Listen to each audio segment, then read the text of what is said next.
The woodduck is widely considered as one of the most stunning waterfowl in North America.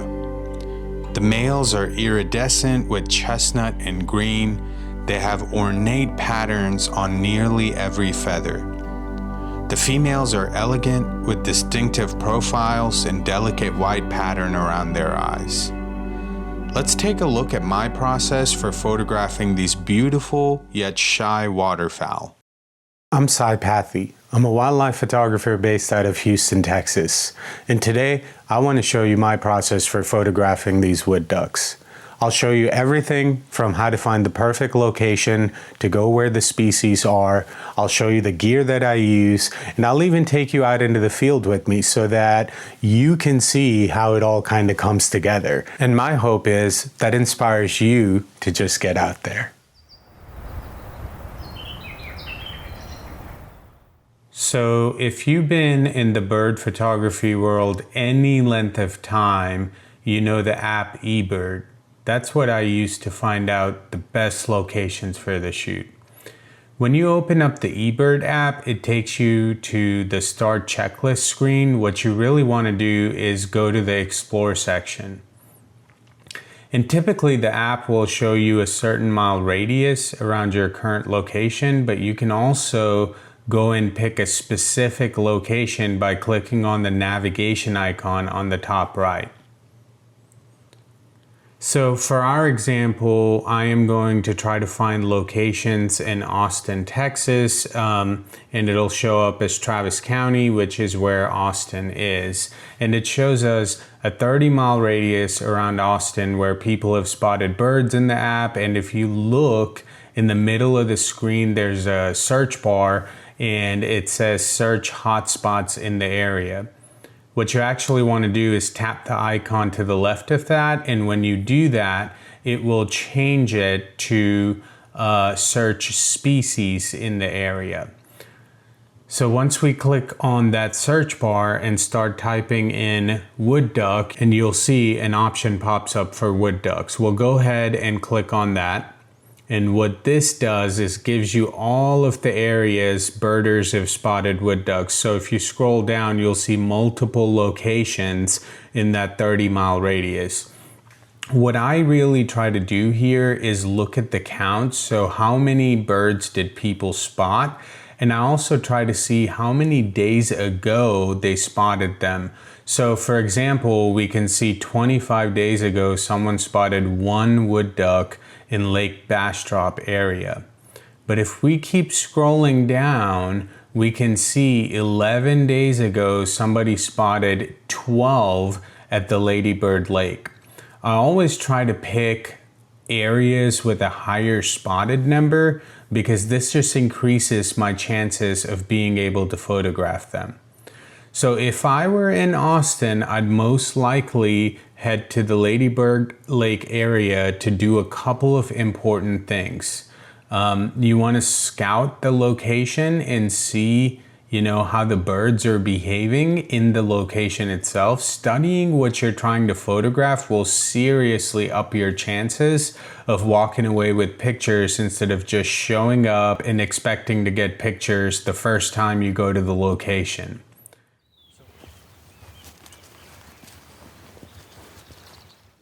One of the things I learned the hard way by doing home improvement projects and making countless return trips to the hardware store is you always need the right tools for the job.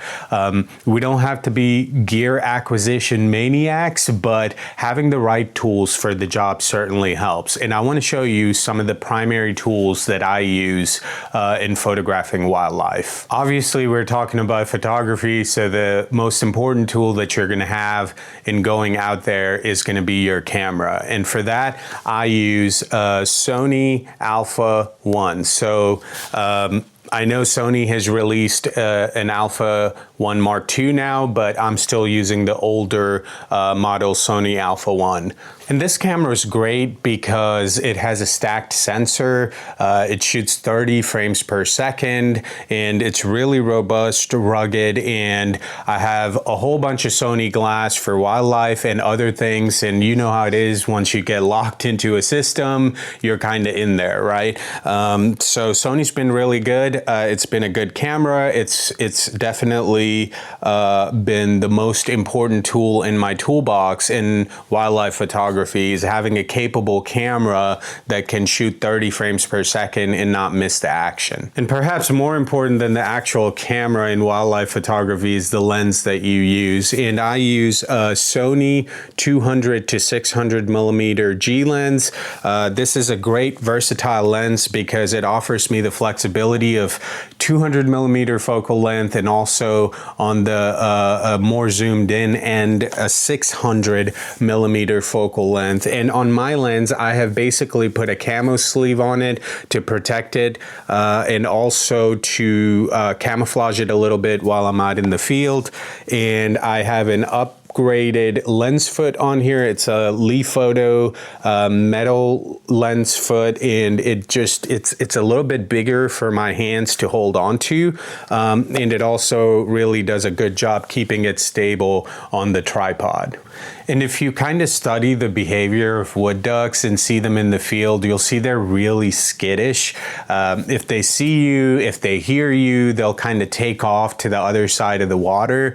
So it's really important to camouflage yourself. And for that, I just ordered a pretty cheap hunting blind on Amazon, and that hunting blind has been crucial to getting me closer to the wood ducks so that I could get better pictures.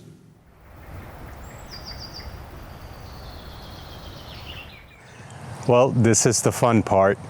We're at a local state park close to my house, and eBird led me here because this is the place where it had the most count of wood ducks and also the most recent sightings.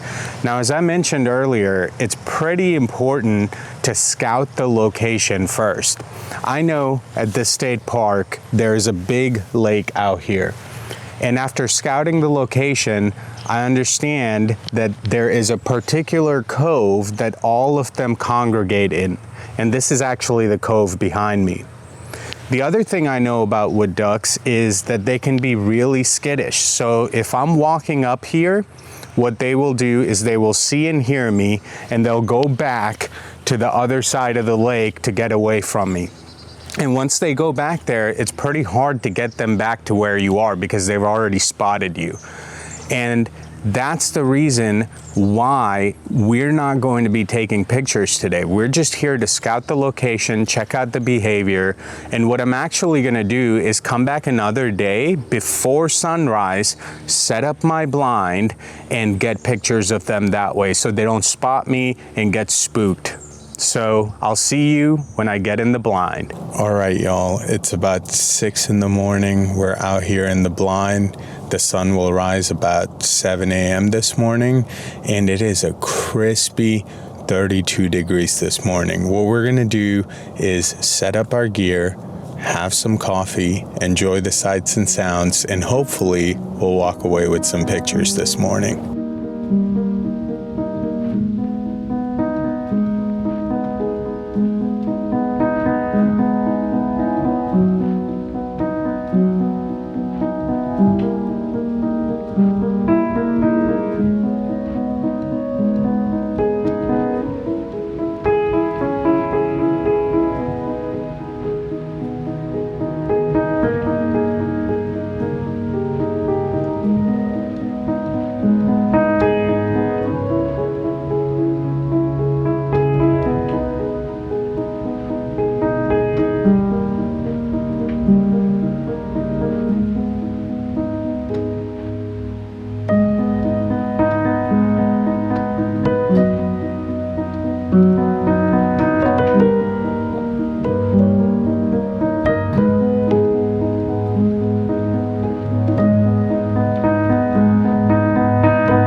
So I know we're here for wood ducks, but a great blue heron just flew in, and I'm gonna try to get some shots of him.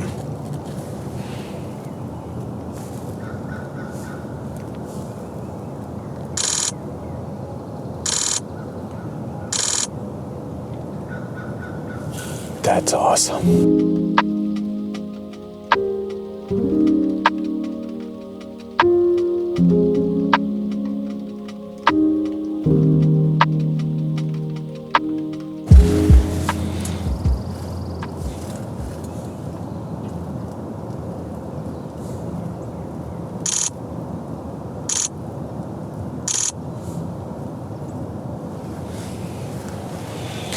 This great blue heron is fishing for breakfast, and as he's doing that, a wood duck went right in front of him. So I think I got a pretty neat shot of the wood duck in the front and the blue heron in the background with a little bit of reflection in the water. It's turning out to be a pretty good day so far.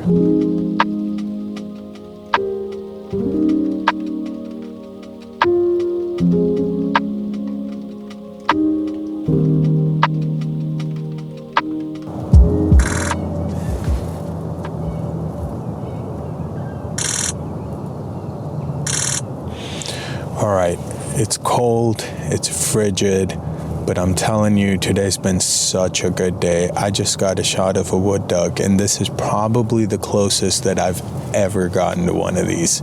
Very good day, y'all.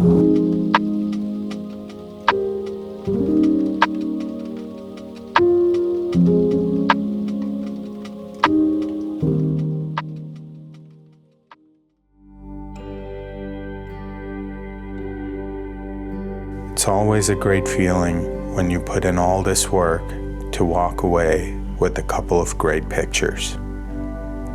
But honestly, the best part about wildlife photography is just being out here. It's the paradoxical nature of being so disconnected, yet completely connected. It's getting away from the monotony of the day-to-day and enjoying this big, beautiful world.